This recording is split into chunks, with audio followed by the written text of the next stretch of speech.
bonjour à toi. Peux-tu nous donner un prénom? Grégoire. Alors Grégoire, une petite question. Tu es ici avec nous devant la maison de la radio, on voit la tour Eiffel derrière toi.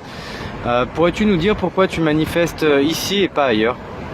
Alors c'est surtout, c'est un choix donc en fonction des causes défendues par les différents événements, différentes manifestations.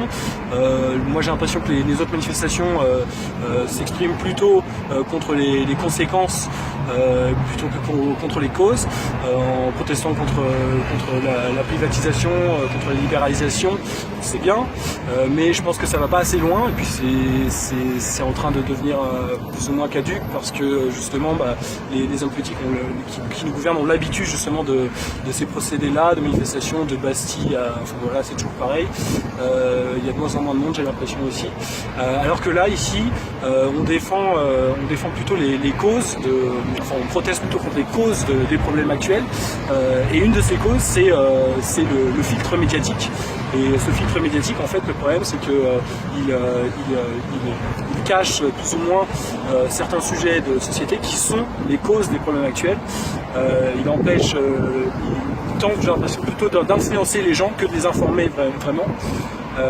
En cachant par exemple ou en censurant certains hommes politiques qui sont dans un paradigme alternatif, qui veulent défendre une autre voie pour la société.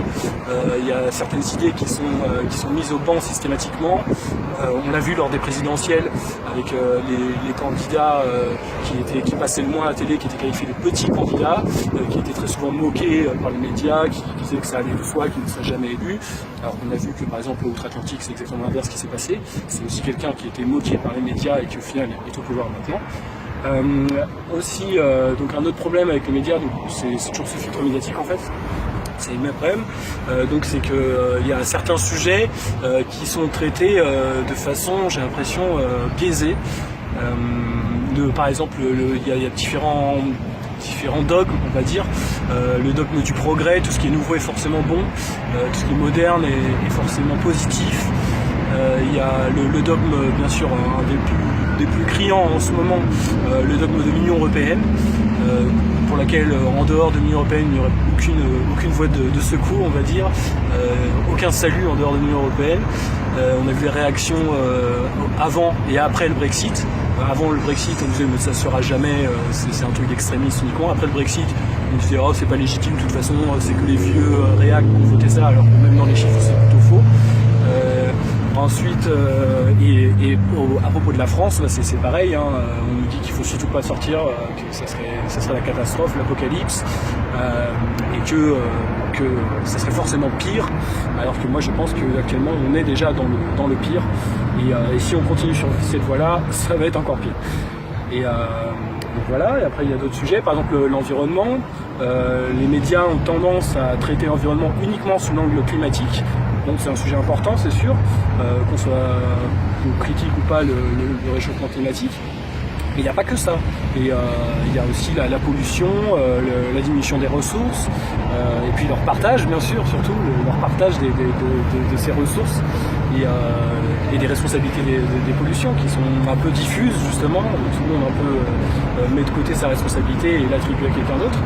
Je pense que ça, justement, c'est un problème qui est maltraité par les médias et qui a tendance à biaiser un peu le débat.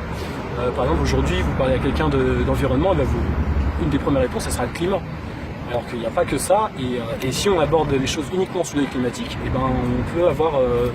on peut s'égarer. Par exemple, si on dit les usines nucléaires c'est super, ça n'émet presque pas de dioxyde de carbone, c'est vrai, mais ça crée à côté un risque de pollution nucléaire.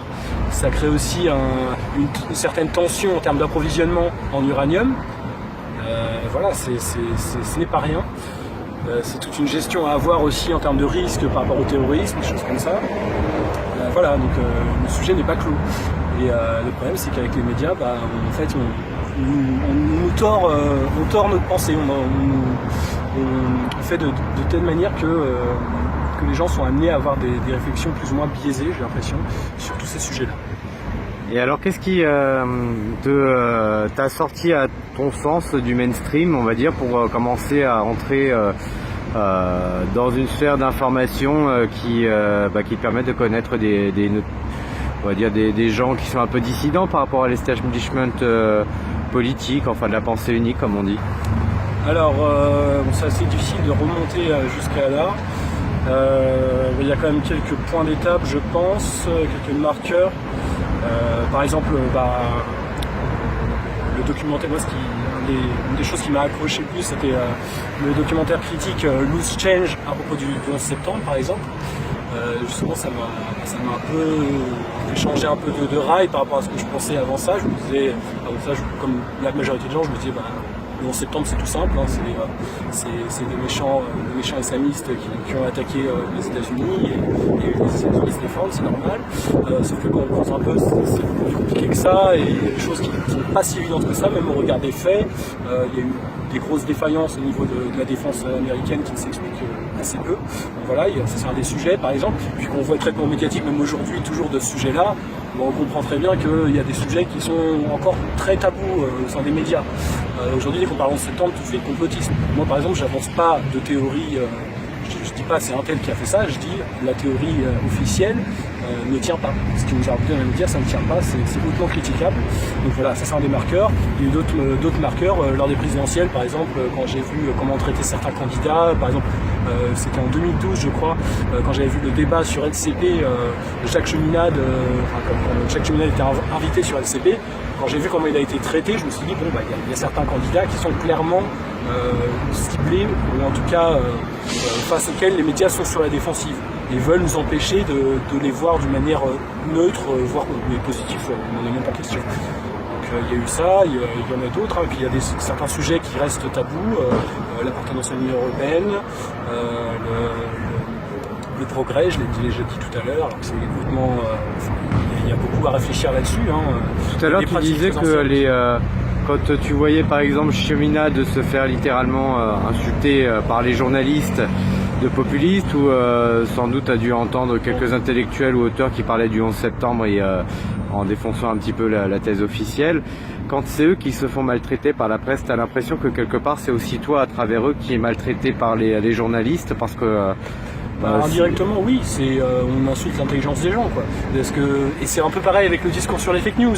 C'est-à-dire que, et le discours même sur les réseaux sociaux, on dit que voilà, les gens s'enferment, que les gens n'acceptent que ce qui va dans leur propre sens à eux. C'est en partie vrai, mais ça ne date pas des réseaux sociaux. Ça existait depuis que les médias existent, en fait. Avec les journaux, c'est pareil. Hein. Si quelqu'un est abonné à un journal, il va toujours plus ou moins suivre la ligne éditoriale du journal.